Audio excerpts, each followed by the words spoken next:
What does it mean to be seen? This philosophical question is often ignored when individuals seek notoriety. Furthermore, what are the consequences when the pursuit of notoriety becomes destructive? Aiden was a 24-year-old live streamer who saw the entire world as a stage for his art.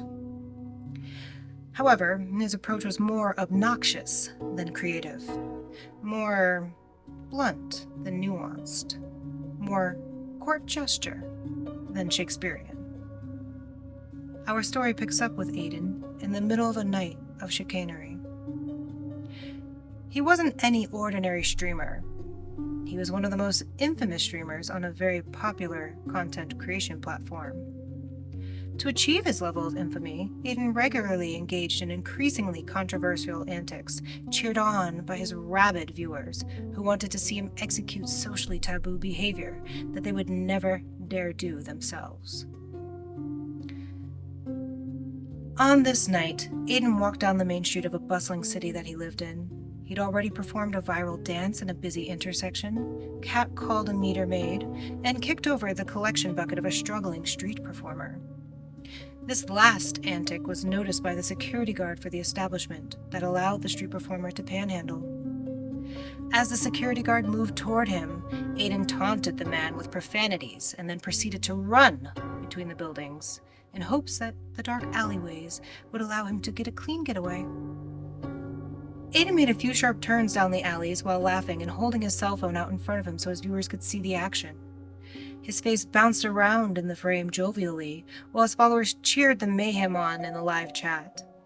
It may have seemed like Aiden was being chased, but in all reality, the security guard never pursued him beyond a few feet before turning to help the street performer instead. Aiden knew this, but he never missed an opportunity to manufacture drama. Aiden slowed to a walk on a random back street. All of a sudden, his live chat was flooded with requests for him to enter the abandoned building that he was passing. Noticing the increased engagement, he teased his audience about whether he would enter the dilapidated building, highlighting the danger it would put him in by showing the boarded up and broken windows, and a heavy metal door with a rusted chain around its handles, cracked just wide enough for him to squeeze his slender body through. After several minutes of going back and forth, he announced that he would go into the building, but the footage would be on his membership page. He justified this to his viewers by claiming that the building wouldn't have a good cell signal, but the truth was that he always hid his most compelling content behind a paywall.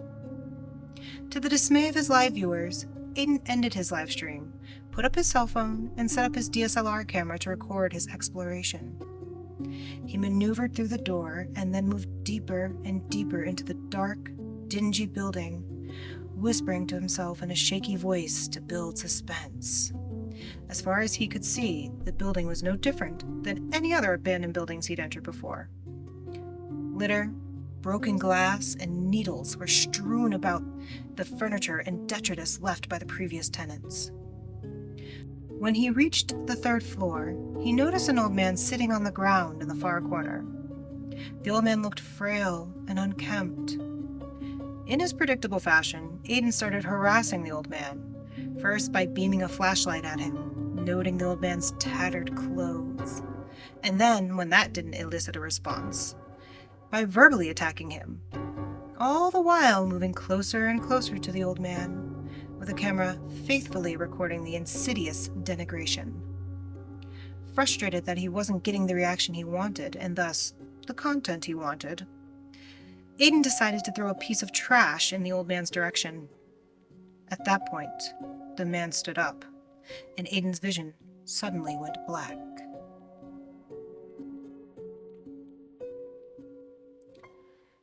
Aiden woke up on the floor of his living room the next morning. He squinted in burning pain as he tried to open his eyes, but the light from the window was so bright. Aiden grabbed some shades off the coffee table next to him and put them on as he dragged his feet towards the window and closed the blinds and curtains. He turned on a lamp and immediately turned it back off when his eyes found no relief except in darkness. He wondered how he ended up on the floor of his living room. He felt groggy, and his head felt stuffed like he had a cold. He looked at his phone and realized that he was supposed to start a gaming live stream shortly.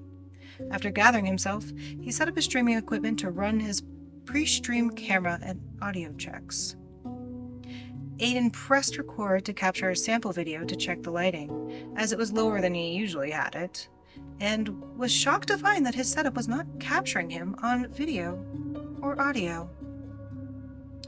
Thinking that this was caused by an equipment error, Aiden restarted his computer several times but could not figure out what the problem was.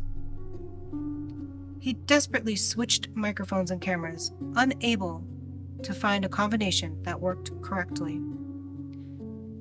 He tried different cables. He tried different settings.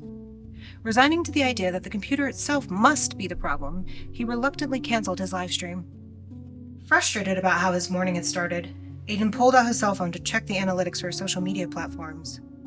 Watching his audience grow always reassured him that he was a high-value content creator, and therefore, a high-value person. However, when trying to use the face unlock feature, he was horrified to realize that his cell phone camera could not register his face. Both he and his stomach sank as he started to comprehend the possibility that his live stream setup wasn't the culprit of the technical difficulties, but perhaps that he himself was the problem. Perhaps he was invisible. Frantically, Aiden paced his apartment trying to figure out a way to verify if he could be seen or heard by others. While being invisible would be considered a superpower by regular people, for a content creator, this was a nightmare. If nobody could see or hear him, he couldn't make videos, get views, or gain the fame and notoriety he so desperately craved. Aiden wished he had a friend that could come over and help him, but all of his friends lived too far away. It would take them hours to get to him, and he needed to start his live stream in just a few hours. Thinking of the streets and the city gave Aiden an idea. He could simply stick his head out of the fourth-floor apartment window and get the attention of a pedestrian down below. After all, he lived in the middle of a major city. Surely he could get the attention of someone. Anyone. Eyes burning from the light sensitivity, Aiden stuck his head out of the window, not daring to go all the way out onto his shaky fire escape. He started gesturing and calling to whoever passed under him. Every pedestrian that passed without acknowledging his existence increased his frustration and anxiety. After about 5 minutes of trying, Aiden found that he was no longer aiming his desperate cries towards individual passerbys. Now, he was just screaming into the open air, to the point of making himself hoarse.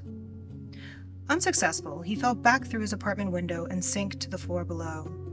He realized that even if people could see him, they wouldn't pay him any attention.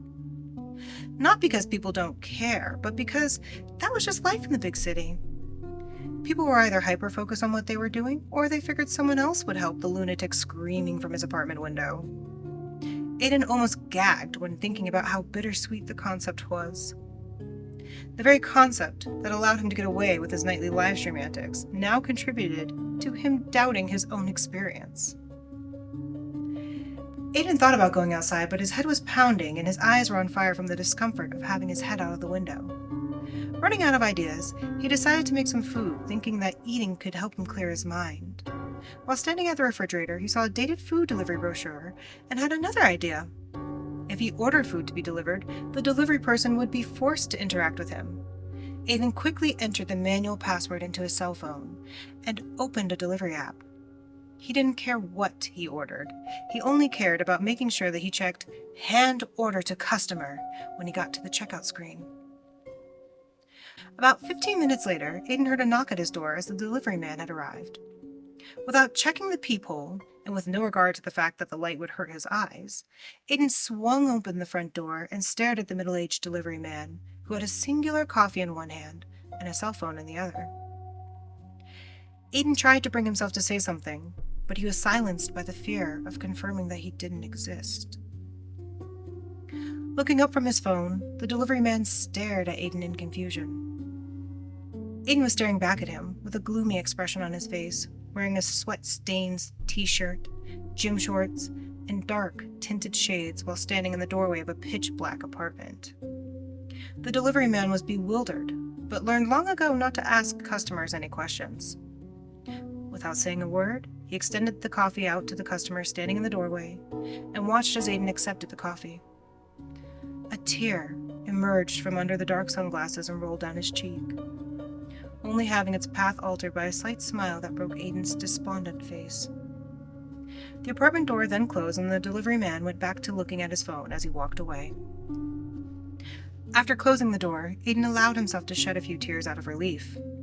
The delivery man not only looked right at him, but also physically handed him the coffee. This was proof that he existed and could still be seen by other people. Proof that he was only invisible on camera. This thought, while reassuring, also made Aiden realize that he never looked at the footage from the abandoned building the night before, and he only had a vague memory of what occurred. Aiden quickly put his coffee down and searched for his DSLR camera. He found it in pieces in his backpack. On a normal day, seeing the camera in such a bad condition would have angered him, but with everything going on, he barely noticed the damage. He only wanted to access the memory card so he could recover the footage. Aiden surgically removed the memory card and loaded the footage onto his computer, ready to watch and see if the footage held the answers to what had happened to him.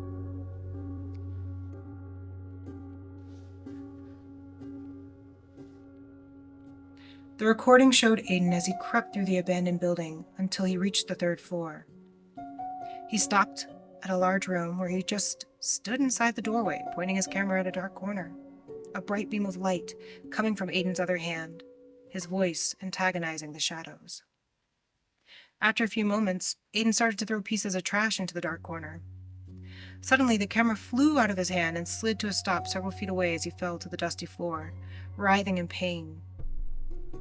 Aiden could be heard on the recording screaming as invisible footsteps displaced dirt and dust on the floor.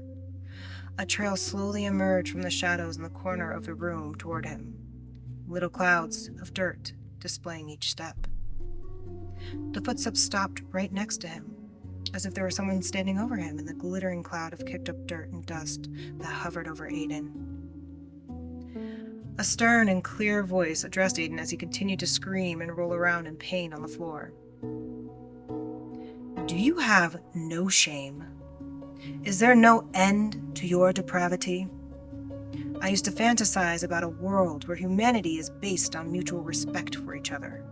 An unrealized world where a fella could live in his peace without being harassed or persecuted for the way he looked or what he was perceived to not have.